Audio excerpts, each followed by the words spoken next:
Mis papás me odiaban y me lo hicieron saber todos los días. Aún así, los dejé conocer a mi hija. Me arrepiento hasta hoy. Cuando me di cuenta de que mis papás me habían fallado, yo pensaba que todos los niños eran maltratados por sus padres. Así que cuando les dije que necesitaba lentes y me soltaron una bofetada por no tener mejor vista, creí que era normal.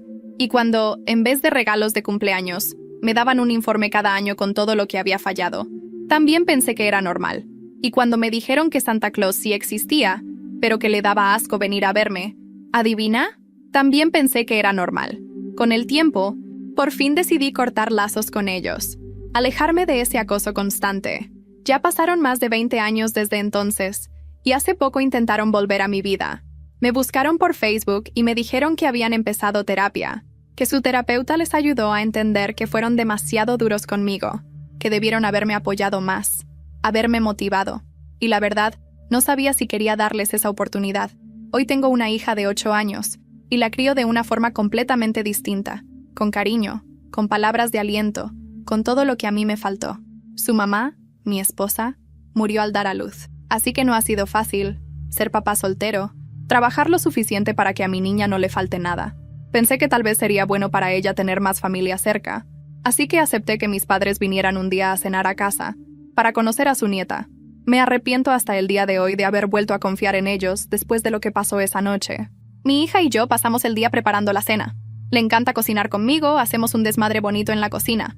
Cuando mis papás llegaron, todo parecía estar bien. Le trajeron un regalo, le echaron flores por cómo iba vestida, y yo pensé, a lo mejor fueron pésimos padres, pero quién sabe, igual y pueden ser buenos abuelos. La cena se fue volando. La plática fue sobre todo acerca de mi vida en estos últimos 20 años. Les conté sobre mi esposa, lo increíble que era. Les dije que la habrían amado. Cuando cerré la puerta esa noche, después de la cena con mis papás, me quedé parado frente a ella unos segundos, escuchando el eco de sus voces apagarse en la calle. Mi hija ya estaba subiendo las escaleras, cantando bajito una canción de las que le enseñaron en la escuela. Todo parecía tranquilo, normal, pero algo no estaba bien. No sabía decir qué. Era como una comezón detrás de los ojos, como un presentimiento que uno aprende a no ignorar cuando viene de una infancia como la mía. Mientras lavaba los platos, con las manos en el agua caliente y la mente ida, recordé una frase que dijo mi mamá durante la cena.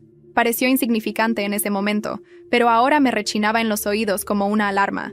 Ay, si supieras lo necio que era tu papá de chiquito, igualito que tú con la tarea. Mi hija soltó una risita tímida. Yo solo me limité a sonreír para no arruinar la velada, pero ya no podía ignorarlo. Algo se había movido, como una grieta invisible. Subí a su cuarto y la encontré organizando sus muñecas sobre la cama, hablándoles como si fueran alumnas de una clase. ¿Todo bien, princesa? Sí, papi. Los abuelos son chistosos. El abuelito me dijo que tú siempre hacías enojar a la abuelita, que eras un niño rebelde como yo. ¿Yo soy rebelde? Me quedé helado. No por la palabra, sino por el patrón, por la estrategia. Era lo mismo que hacían conmigo cuando era niño, transformar sus errores en culpa mía. Y ahora lo estaban haciendo con ella. Tragué saliva y me senté junto a ella. No eres rebelde, amor. Eres una niña curiosa. Y eso está bien. Esa noche no dormí. Me quedé sentado en la sala, mirando las luces de la calle filtrarse por la ventana. Pensaba en lo rápido que habían cruzado la línea. Apenas una cena y ya empezaban con las insinuaciones, con las comparaciones. No sabía si estaba exagerando o si ya era tarde. Al día siguiente recibí un mensaje de mi mamá. Gracias por abrirnos tu casa. Tu hija es preciosa. Se nota que algo de nosotros hiciste bien. Algo se revolvió en mi estómago. Lo dejé en visto. Ese mismo día, mi hija llegó de la escuela con una bolsa de dulces. ¿Quién te los dio? El abuelito me estaba esperando en la salida. Me dijo que era una sorpresa. Mi corazón se detuvo por un segundo. Yo nunca les di permiso de ir por ella. Nunca les dije a qué hora salía. ¿Cómo lo supieron? ¿La directora los dejó pasar así como así? Llamé al colegio. Me dijeron que como era familia, no vieron problema. No lo podía creer. Llamé a mi papá. ¿Qué chingados hacías recogiendo a mi hija? Tranquilo, nomás quería darle un dulce. ¿Qué? ¿Ahora ni eso podemos? No, no pueden. Y no quiero que se acerquen a ella sin mi permiso. ¿Entendido? ¿Así nos vas a tratar? Después de todo lo que hicimos por ti. El descaro me arrancó una risa amarga. Todo lo que hicieron por mí. Sí, como los gritos, los golpes, las humillaciones. Todo eso que me hizo prometer que mi hija tendría una vida distinta. Esa noche, noté que mi hija estaba callada durante la cena. Empujaba el arroz con el tenedor. sin decir nada. ¿Qué pasa, amor? Nada. Pero luego lo dijo, bajito. ¿Tú también me vas a dejar si me porto mal? Se me rompió el alma. ¿Quién te dijo eso? La abuelita. Dijo que tú te fuiste porque te portaste mal con ellos, que si yo hago lo mismo tú también te vas a ir. Se me nubló la vista. Me agaché para abrazarla, temblando por dentro. No podía creer que estuvieran haciendo eso. Tan rápido, tan directo. Ya no eran insinuaciones. Eran amenazas disfrazadas de amor. Tenía que hacer algo. No podía permitir que la historia se repitiera. Esa noche, instalé una cámara discreta en la sala. No porque esperara algo, pero porque ya no confiaba en nadie. Quería saber, ver con mis propios ojos, si mi paranoia tenía razón de ser. No pasó ni una semana para que la respuesta llegara. Y lo que vi en el video me hizo dejar de respirar por unos segundos. No sé cómo describir lo que sentí cuando vi el video por primera vez. Me temblaban las manos. Estaba solo, sentado frente a la laptop, con el volumen bajo por si mi hija despertaba. Eran casi las 3 de la mañana. Mi papá y mi mamá habían venido esa tarde solo de paso, según dijeron. Yo estaba en el estudio, terminando unos pendientes del trabajo, y mi hija jugaba en la sala. No escuché nada raro, ningún grito, ningún llanto, solo risas esporádicas. Pero el video contaba otra historia. Mi mamá se agachó frente a mi hija y con la voz dulce que solo usaba cuando quería manipular, le dijo: «Tu papi te quiere mucho, pero hay cosas que todavía no entiende. A veces los papás tienen miedo, y por eso se alejan». Mi hija la miraba, confundida. ¿Miedo de qué? Miedo de amar bien, porque cuando era niño, él no sabía obedecer, no sabía escuchar. Igual que tú a veces. ¿Te acuerdas que ayer te pedimos que no ensuciaras la mesa y lo hiciste? Mi hija asintió, bajando la cabeza. Mi mamá le levantó el mentón con un dedo. Eso no es malo, pero tienes que entender que si no cambias, tal vez algún día también te deje. La cámara captó cómo mi papá, en el sillón, asentía con la cabeza. Tu papá es bueno, pero es frágil, agregó. A veces no sabe qué hacer. Por eso estamos nosotros aquí, para ayudarte a que él no se canse de ti. Pausa. Un silencio incómodo. Luego le dio una galleta y le acarició el cabello. Yo me quedé helado. Estaban programándola, metiéndole en la cabeza exactamente el mismo guión que usaron conmigo. El miedo al abandono, la culpa por ser difícil, la promesa de que el amor se gana portándose bien. Fui directo al cuarto. No dormí. Solo esperaba el amanecer para tomar una decisión. Al día siguiente, los cité en una cafetería cerca de la colonia, una pública, para no perder el control. Cuando llegaron, sonrieron como si nada. Se sentaron frente a mí. Se acomodaron como si estuviéramos por ponernos al día. Yo tenía el celular en la mano. ¿Qué pasó, hijo? Quiero que escuchen algo, dije, y puse el video. No duró ni 5 minutos. Lo detuve justo cuando mi mamá decía lo del cansarse de ella. Mi mamá cruzó los brazos. Mi papá me miró como si no entendiera. ¿Estás espiándonos?, soltó, indignado. Estoy protegiendo a mi hija, respondí. ¿Así nos pagas después de todo lo que hicimos por ti? Sí, dije con rabia contenida. Así les pago por haberme roto durante años, y ahora querer repetirlo con ella. Mi mamá se inclinó sobre la mesa. Solo intentábamos educarla. Tú la tienes muy consentida. Va a crecer débil. Prefiero que sea débil y feliz, a fuerte y llena de miedo, como me criaron ustedes. Nos quedamos en silencio. La gente alrededor ni siquiera nos volteaba a ver. México está tan acostumbrado al drama familiar que lo ignora. No quiero que vuelvan a verla. No más visitas, no más regalos, no más contacto. Mi papá se levantó de golpe. No puedes separarnos de nuestra nieta. Es ilegal. No tienen custodia. No tienen ningún derecho legal. Y si se atreven a acercarse a ella otra vez, voy a demandarlos por acoso psicológico infantil. Tengo todo grabado. Mi mamá empalideció. Estás exagerando. Ojalá, respondí, y salí del lugar sin mirar atrás. Esa noche le conté a mi hija que los abuelos iban a dejar de visitarnos por un tiempo. No le dije por qué. Solo le dije que papá estaba cuidando que todo estuviera bien. Ella me abrazó y no preguntó más. Durante semanas, todo pareció calmarse, pero algo cambió en ella. Se volvió más callada, más atenta a mis gestos, como si midiera cada palabra antes de decirla, como si esperara que yo también me quebrara. Yo no podía permitirlo. Fue cuando decidí buscar una terapeuta infantil. Se llamaba Carolina, especialista en trauma familiar. La primera vez que hablé con ella por teléfono, sentí que tal vez algo podía cambiar. Agendamos una cita. Iba a ser el siguiente miércoles por la tarde, pero el lunes siguiente, cuando fui a recoger a mi hija a la escuela, no estaba. La maestra me dijo que la abuelita había llegado antes y que se la había llevado porque tú no llegabas. Me paralicé. Empecé a sudar frío. Sacudí la cabeza. ¿Qué abuelita? ¿Quién autorizó eso? Pues... la misma de la otra vez. Ella firmó. La reconocimos. Yo no podía respirar. Marcaba el número de mi mamá. Sonaba apagado. El de mi papá también. Mi hija... desaparecida. Sentí un zumbido en los oídos como si el mundo hubiera dejado de sonar con claridad. Solo escuchaba mi respiración entrecortada, el golpeteo del corazón en la garganta. Mi hija no estaba. Se la habían llevado, mis padres, después de que les prohibí acercarse. Salí corriendo de la escuela sin decir nada más. No sabía a dónde ir, no sabía qué hacer. Solo manejé sin rumbo, marcando sus teléfonos una y otra vez. Apagados. Sin señal. Paré en una gasolinera. Me recargué contra el volante y grité. Grité como un animal herido. Una señora que pasaba se asustó. Me miró raro. Me pidió que me calmara. Pero no podía. ¿Cómo se supone que alguien se calma cuando su hija de 8 años ha sido llevada sin permiso por las mismas personas que le destruyeron la infancia?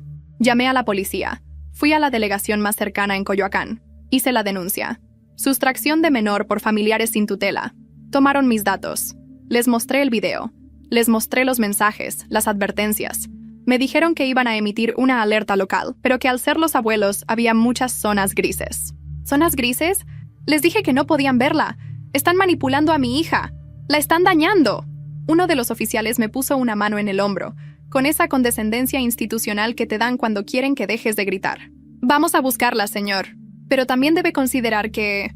a lo mejor la niña está bien. Tal vez no es un secuestro como tal. Son sus abuelos, ¿no? Ustedes no tienen ni idea.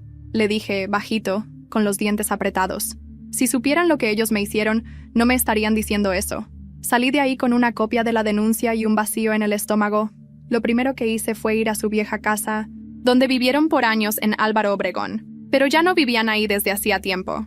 Los vecinos me dijeron que se habían mudado hace un año. Les pregunté si sabían a dónde. Una señora, la que vivía al lado, dijo que mi papá pasaba de vez en cuando por una bodega que tenía cerca de la central de abasto. Fui directo. Ahí estaba. La camioneta blanca. La reconocí al instante. Toqué la puerta del lugar como un demente. Grité sus nombres. Golpeé con el puño. ¡Salgan, hijos de la chingada! ¡Díganme dónde está mi hija! Nadie respondió. Pero escuché movimiento adentro. Me fui. No podía entrar sin orden. Pero ya sabía dónde estaban. Llamé a una abogada. Era amiga de un viejo compañero de universidad. Me recomendó a Sofía, especialista en derecho familiar. Le expliqué todo.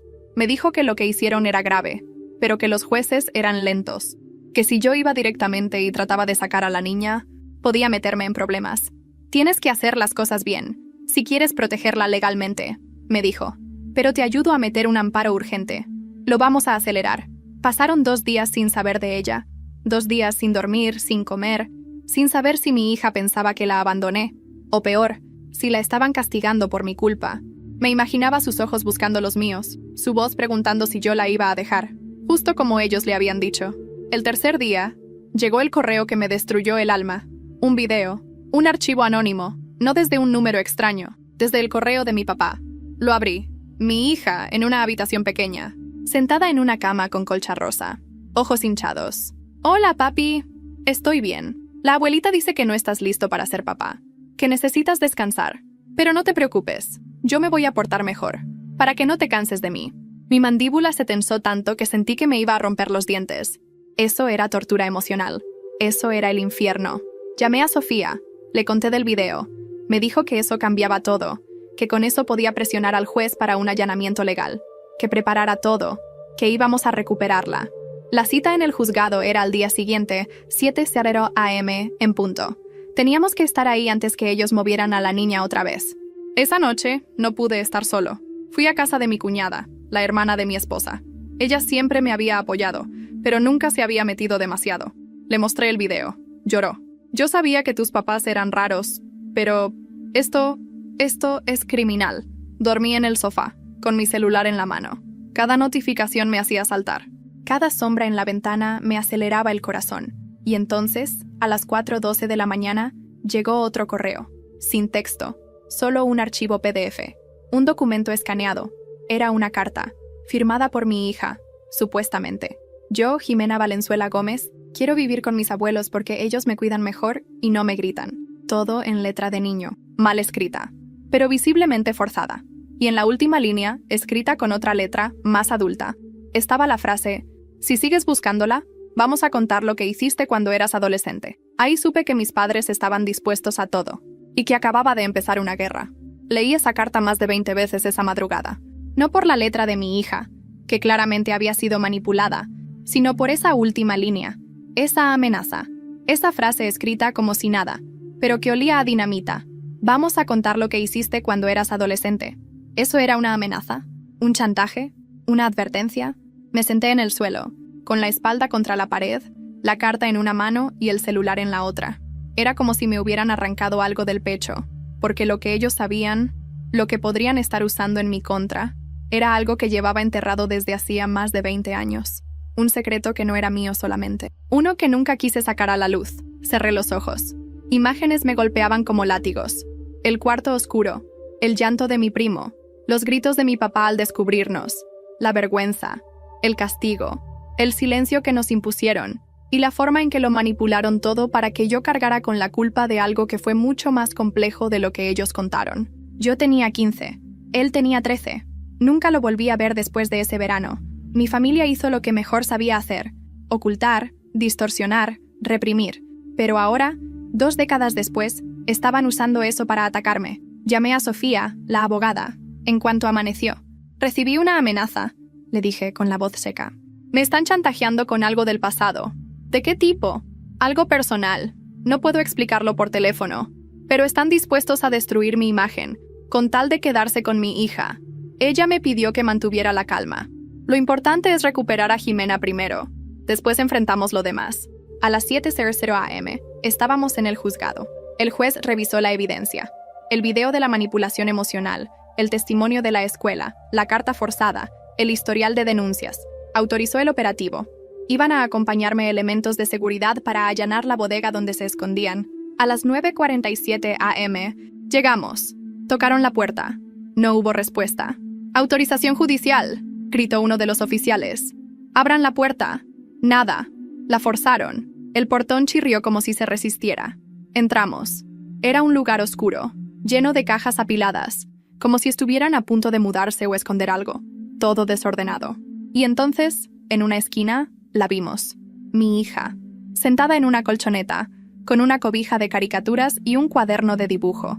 Cuando me vio, sus ojos se llenaron de lágrimas. «¡Papi!». Corrí hacia ella. Me agaché. La abracé con tanta fuerza que pensé que me iba a romper por dentro. «Ya estás bien, princesa. Ya estás bien». Mi mamá apareció detrás de unas cajas. Ojerosa. En bata. «No puedes llevártela. Ella no quiere ir contigo». Uno de los oficiales se interpuso. «Señora, tiene orden judicial. No se acerque. Él es peligroso. Lo fue desde niño. No saben lo que hizo». Mi papá apareció también, con los brazos cruzados, mirándome con ese desprecio que conozco de memoria. «¿Quieres que hablemos de eso? ¿Del verano del 2003? Me quedé quieto. Mi hija me apretaba la mano. «¿Qué está diciendo, papi?» No podía hablar. El mundo se desmoronaba. Otra vez. En público. Enfrente de mi hija, de la policía. De todos. «Llévenla al coche», dije, apenas susurrando. Uno de los oficiales acompañó a Jimena fuera del lugar. La vi irse con una mezcla de alivio y terror. Mi mamá me gritaba cosas que ya ni entendía. Lloraba. Se jalaba el cabello. Decía que yo estaba loco, que la niña iba a sufrir conmigo, que estaba repitiendo el ciclo. Cuando cerré la puerta del coche, mi hija me preguntó: «¿Qué fue lo que pasó ese verano?». Me tragué la pregunta. No era el momento. No tenía cómo explicarlo. Ni fuerzas, ni aire.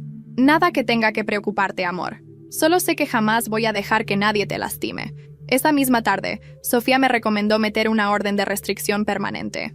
Me dijo que el caso ahora podía cambiar de dirección, porque ellos estaban lanzando acusaciones que podían escalar. «¿Crees que tengan pruebas de eso que dicen?», me preguntó. «No sé, tal vez sí, pero están tergiversando todo. Entonces tenemos que prepararnos, porque si empiezan a hablar, vas a tener que responder». Esa noche, mientras mi hija dormía por primera vez en su cama en 5 días, me senté solo en la sala con una botella de tequila barata y una libreta vacía, y empecé a escribir todo, desde el principio, porque sabía que lo que venía no iba a ser una pelea por la custodia, iba a ser una pelea por la verdad. Y alguien más estaba a punto de reaparecer después de años de silencio. Mi primo. Escribirlo no fue fácil.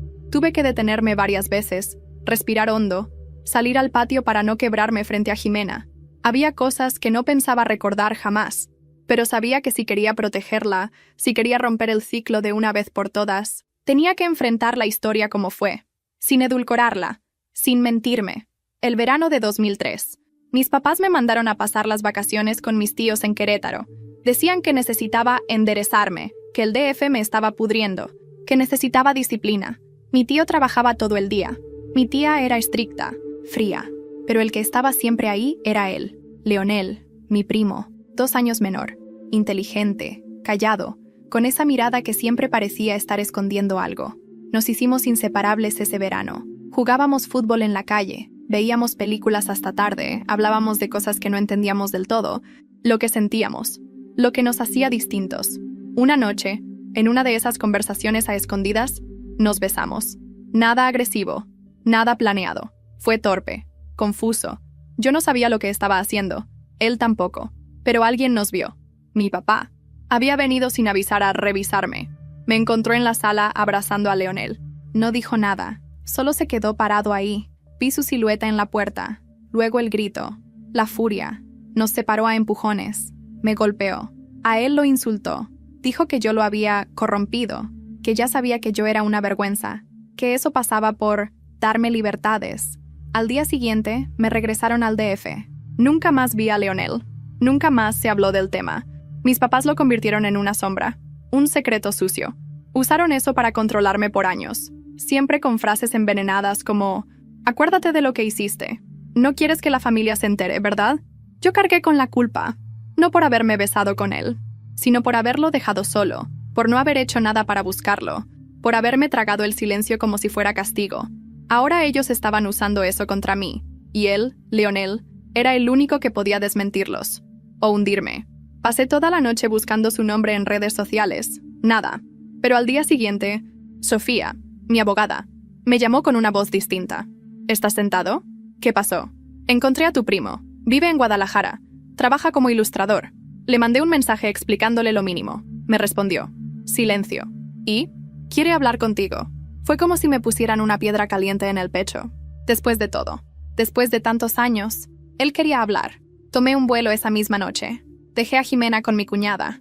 Le dije que era un viaje corto, de trabajo. No sabía cómo explicarle que iba a ver a alguien de mi pasado que podía cambiarlo todo. Llegué a Guadalajara al amanecer. Nos citamos en un café cerca del centro. Lo reconocí de inmediato. Más delgado. El cabello largo. Barba. Pero esos ojos, los mismos. Nos quedamos parados unos segundos, sin saber si saludarnos como familia o como desconocidos. Al final, solo nos sentamos. Hola, Leo, dije. Hola, Adrián. Ese fue mi nombre. Adrián. No lo había dicho en voz alta desde que llegué. Ni siquiera en mi cabeza. No sabíamos por dónde empezar. Así que solté lo primero que me ahogaba. Perdón. Él bajó la mirada. Respiró hondo. Tú no tienes que pedir perdón. Lo miré. Yo te dejé. Yo no hice nada. Me callé. Me dejé destruir y te arrastré conmigo. ¿Y qué ibas a hacer? Tenías 15 años. Estabas aterrorizado. Yo también. Los adultos nos fallaron, no tú. Nos quedamos en silencio. Luego él preguntó, ¿por qué ahora? ¿Por qué me buscas? Le conté todo. Jimena, mis papás, la manipulación, el video, la carta falsa y esa última amenaza. Vi cómo sus manos se apretaban lentamente contra la taza. Van a usar eso, Leo. Van a decir que abusé de ti, que eras menor, que te forcé. Él se quedó muy quieto. ¿Y si digo la verdad? ¿Que fue mutuo? ¿Que no fue abuso? Van a destruirte también. Ya me destruyeron, hace años, cuando nadie me creyó, cuando mis papás me internaron para corregirme.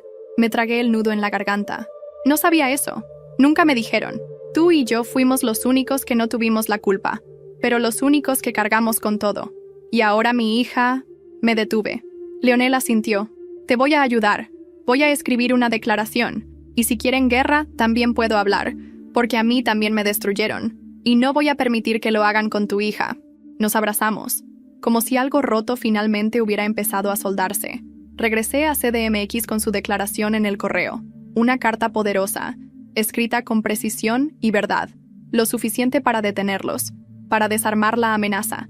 Pero esa noche, cuando abrí la puerta de casa, encontré a mi cuñada con el rostro pálido. Tienes que ver esto, me dijo, pasándome el celular.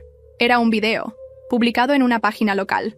Papá soltero acusado de conducta inapropiada con un primo menor de edad en su adolescencia. Mi foto. El nombre de Ximena. Un resumen distorsionado de mi pasado. Mis padres se me habían adelantado. Y ahora, todo México lo sabía. No recuerdo haber sentido tanta vergüenza en mi vida. Mi cara, la de mi hija, nuestro apellido.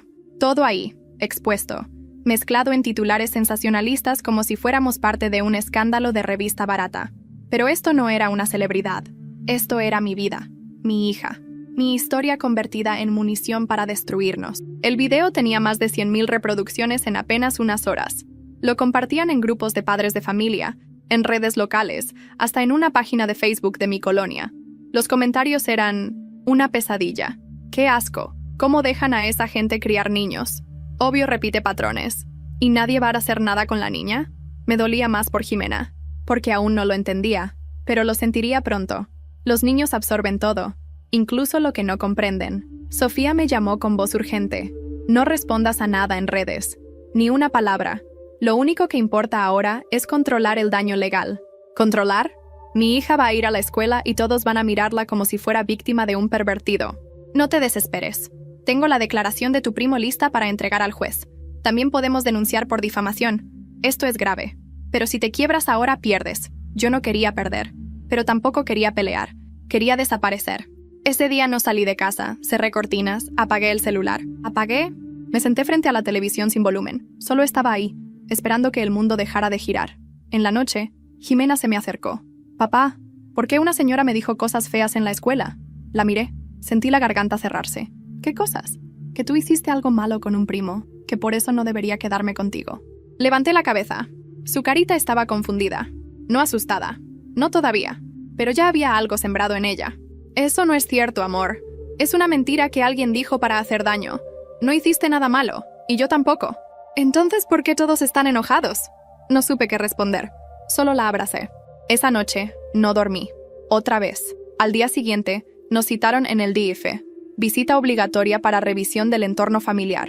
Esa era la frase exacta. El daño estaba hecho. En la sala de espera, vi a otras familias. Algunas con niños, otras con abogados. Todas las miradas parecían clavarse en mí. Me sentía como un criminal esperando juicio. Una trabajadora social me entrevistó. Fue amable, pero se notaba en sus ojos la duda, el prejuicio disfrazado de neutralidad profesional. «Hemos recibido un reporte anónimo sobre una posible situación de riesgo para la menor», dijo revisando papeles. «¿Tiene algo que quiera declarar?»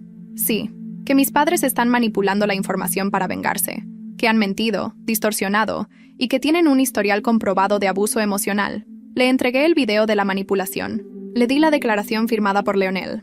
Le mostré la denuncia previa. Ella anotó todo.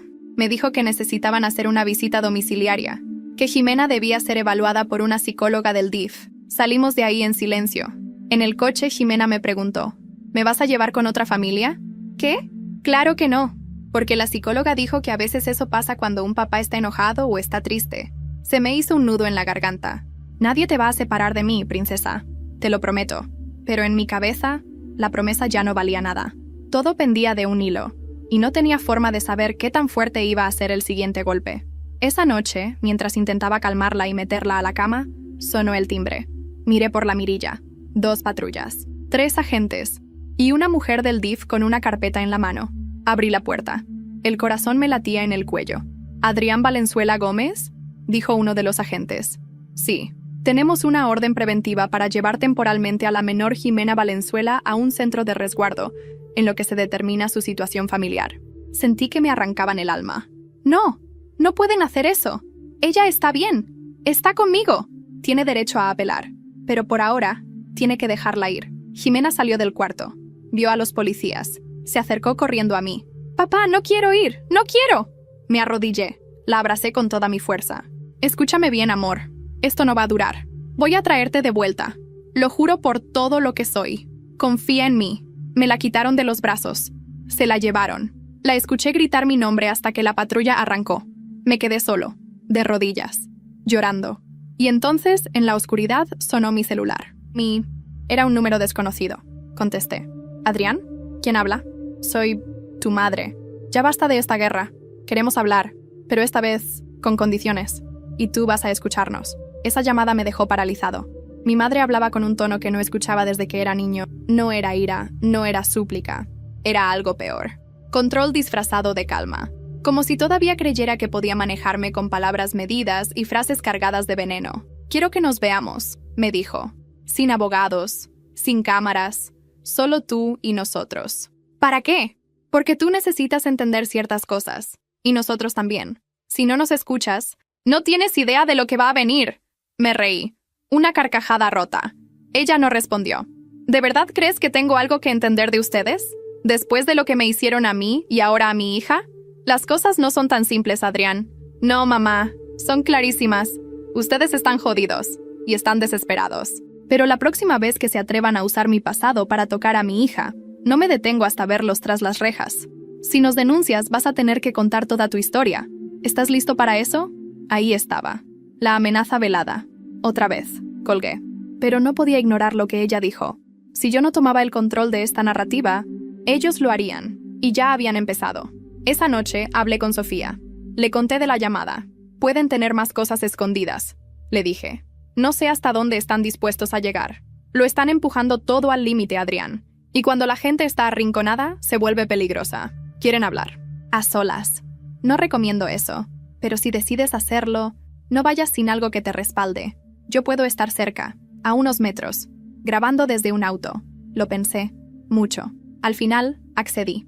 Nos citamos en una vieja cafetería en Mixcoac, la misma donde solían llevarme cuando era niño después de mis supuestos buenos comportamientos.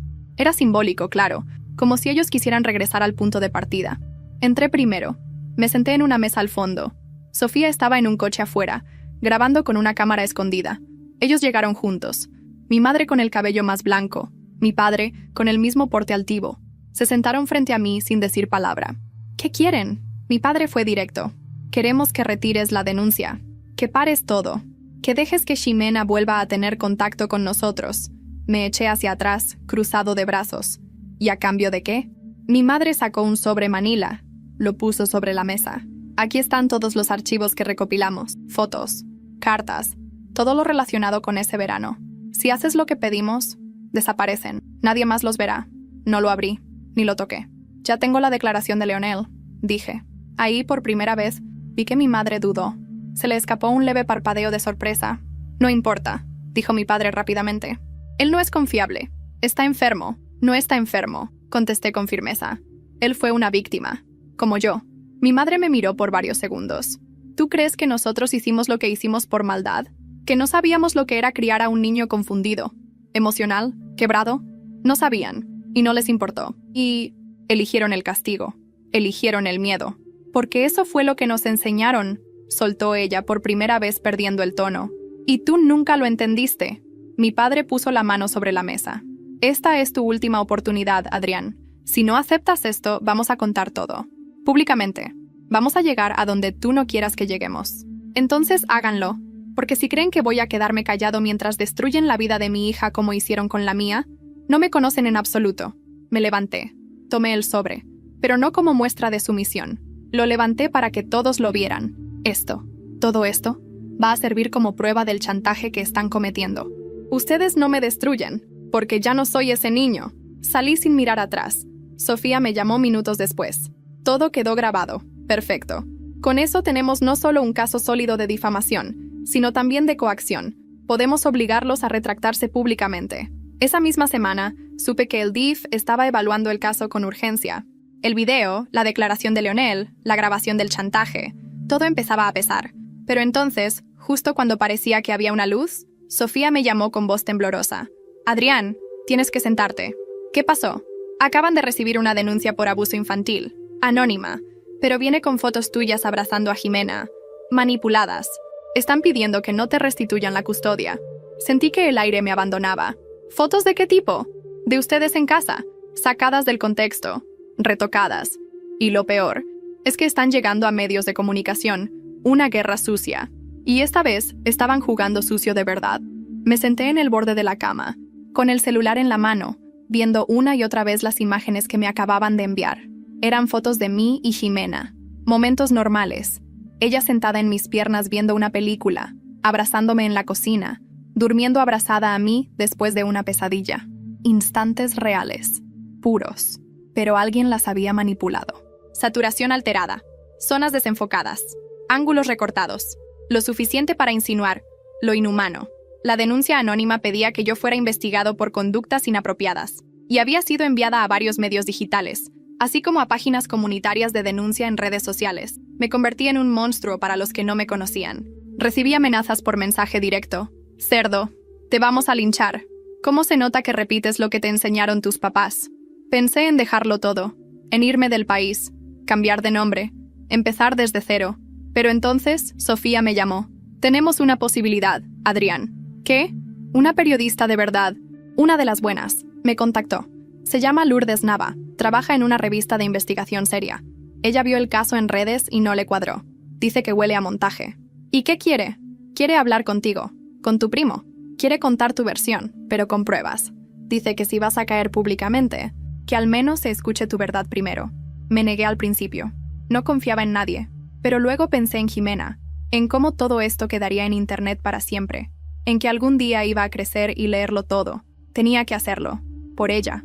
Nos reunimos con Lourdes en su oficina en la Narvarte. Era una mujer de unos 45 años, mirada dura pero honesta, grabadora en mano y libreta en la otra. No quiero escándalo, nos dijo. Quiero justicia y la verdad, pero necesito que confíes en mí, que me cuentes todo. Y se lo conté. Todo. Mi infancia, los golpes, los cumpleaños sin regalos, las frases que todavía hoy me sabotean la autoestima, el verano con Leonel, el beso, el castigo, el exilio. Le conté sobre la manipulación a mi hija, el video, la desaparición, las amenazas, las fotos falsas. Leonel también habló. Su voz temblaba, pero era firme. Yo estuve internado 3 meses en un centro de conversión. Tuve que aprender a odiarme para sobrevivir. Y aún hoy tengo miedo cada vez que me acerco a un niño en la calle y me miran como si yo fuera un peligro. Lourdes escuchó todo, tomó notas, grabó, y luego nos miró con un dejo de compasión contenida. Esto no es solo un caso familiar, es una historia de generaciones rotas por el silencio. Pero vamos a hacer las cosas bien. Yo me encargo de verificar cada cosa, las fechas, las pruebas, las manipulaciones, y cuando publique, va a ser con todo. Pasaron 3 semanas. 3 semanas en que no pude ver a Jimena, solo llamadas supervisadas, 3 minutos, una vez por semana. Ella me decía, «Papi, ¿ya vas a venir por mí?» Y yo le respondía, «Muy pronto, princesa, muy, muy pronto». Pero lloraba después de cada llamada. Sabía que empezaba a sentir el abandono, y eso me mataba. Entonces, una mañana, mientras tomaba café sin sabor, Sofía me llamó con un tono que no había usado antes.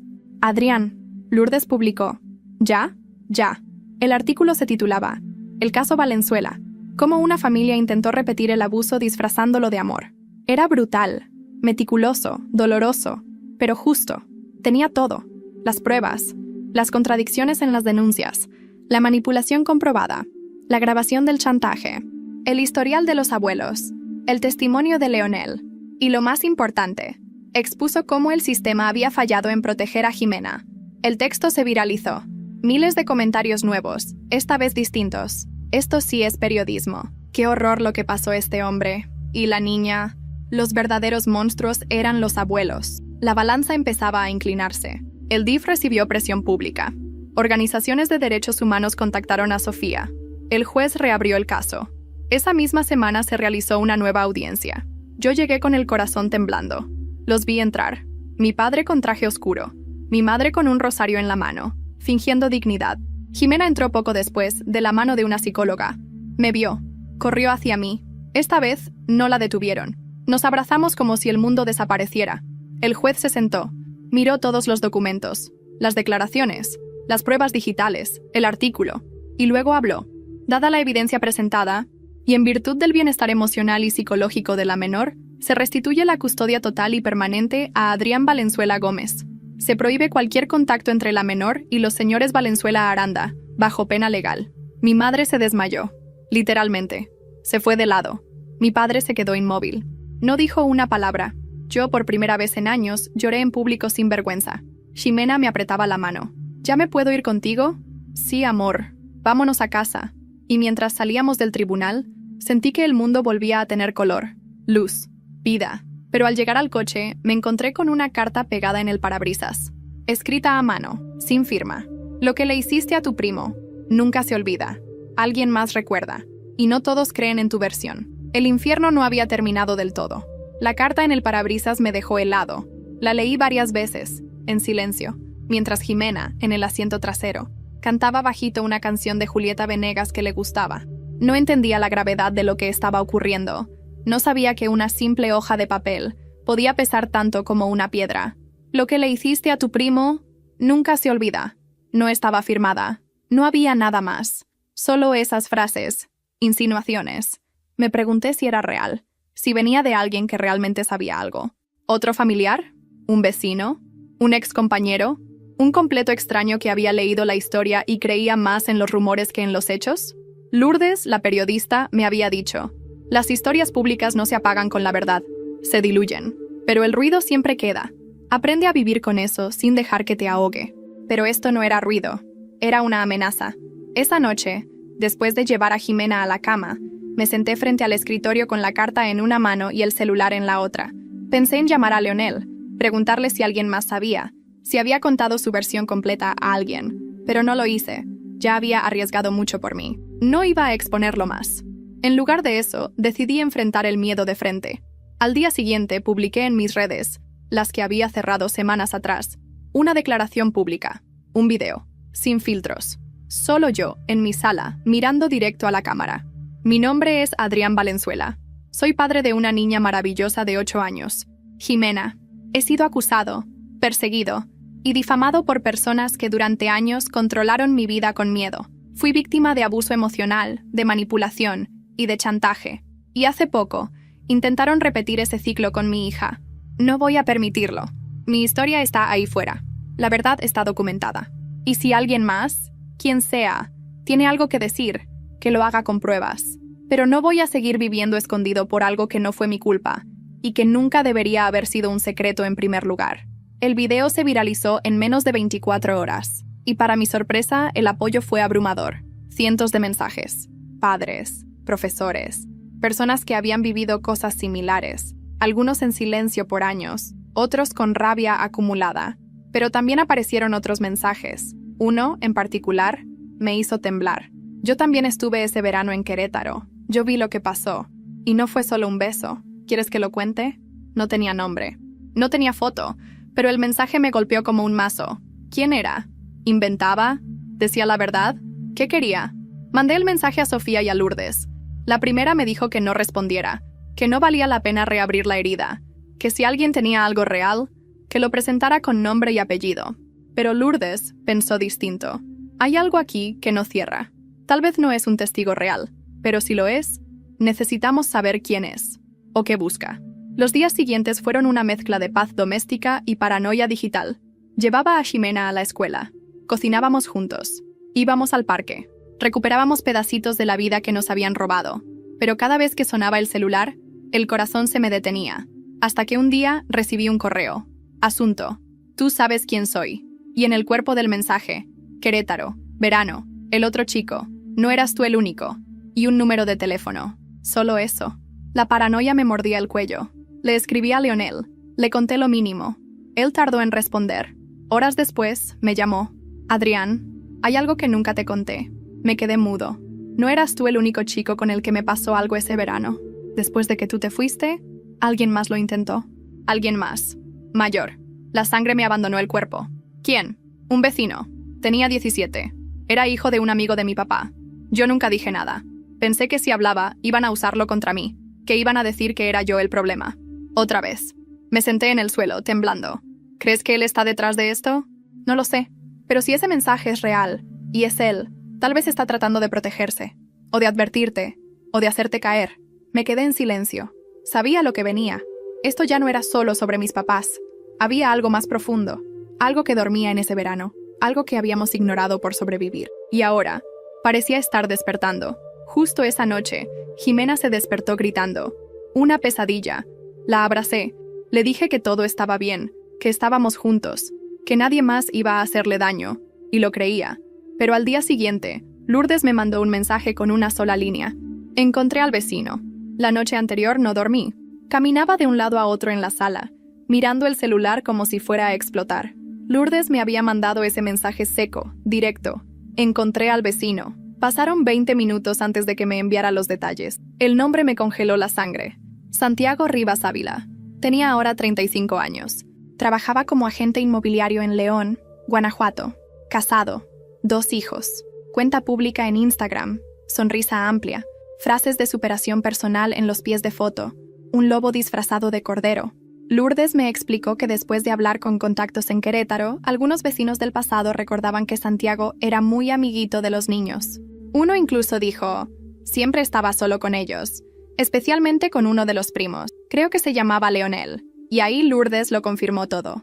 Una de las fotos viejas del verano de 2003 mostraba a Santiago abrazando a Leonel en una carne asada, su mano demasiado cerca, su mirada demasiado cómoda.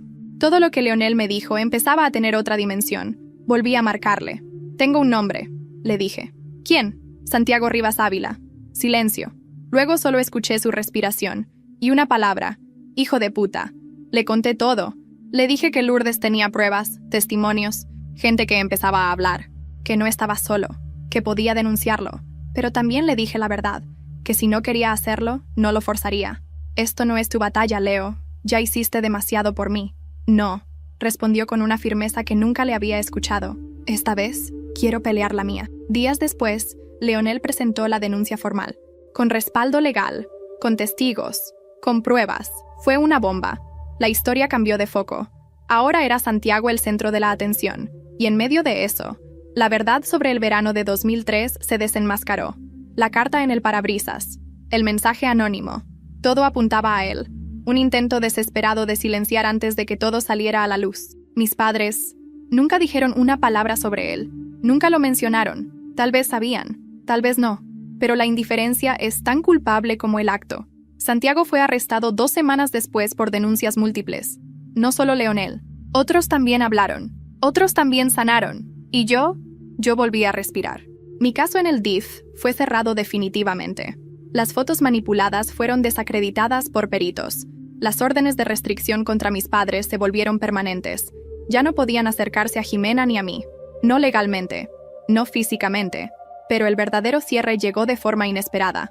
Un domingo por la tarde, cuando Jimena se acercó mientras regábamos las plantas. Papi, ¿sí? ¿Por qué hay personas que hacen cosas malas y luego dicen que lo hacen por amor? Me agaché. La miré a los ojos. No supe qué responder al principio, pero no le mentí. Porque hay personas que no saben amar bien. Princesa, porque a veces confunden el control con el cariño, y porque les da miedo ver felices a otros si ellos no lo fueron. Ella asintió. Su mirada era de alguien que entendía más de lo que debería a su edad. Yo no quiero ser como ellos. No lo serás. Eres libre. Y yo también. Y por primera vez, lo sentí como cierto. Pasaron los meses. Leonel se convirtió en parte activa de nuestras vidas. Jimena lo llama Tío Leo. Pintaron un mural juntos en su cuarto, una galaxia, porque ella dice que quiere que los sueños tengan espacio para volar. Yo volví a trabajar, con precaución, pero con dignidad. Y un día, decidí cerrar mis redes sociales para siempre. No por miedo, sino por paz. Y lo más importante, Jimena sonríe sin miedo. Adrián, yo, recuperé a mi hija, sané mis heridas, escribí un libro sobre todo lo que pasó, que se convirtió en una herramienta para otros sobrevivientes. Aprendí a amarme con las cicatrices y a no definirme por lo que me hicieron. Jimena, ahora tiene 9 años. Es brillante, curiosa y sabe que el amor no duele. Va a terapia cada semana. Sabe usar las palabras límite y respeto mejor que muchos adultos. Leonel, después de testificar, empezó a dar charlas sobre trauma y abuso en universidades y centros juveniles. Se convirtió en una voz poderosa para quienes nunca pudieron hablar. Su arte está lleno de dolor, pero también de luz. Santiago Rivas Ávila está en proceso judicial. Enfrenta múltiples cargos. Algunos testigos han solicitado anonimato. Otros, como Leonel, están dispuestos a ir hasta el final. Lo que ocultó por 20 años, ahora lo persigue cada día. Mis padres se mudaron de ciudad. Cortaron contacto con todos los familiares que no los defendieron. Siguen insistiendo, según supe, en su inocencia. Pero el silencio en el que viven ahora es más ruidoso que cualquier condena. Esta fue la historia de cómo decidí romper el ciclo, de cómo el dolor me convirtió en padre, en testigo, y finalmente, en hombre libre. Y si alguien más está leyendo esto, sintiéndose como yo me sentí alguna vez, no estás solo, nunca estuviste.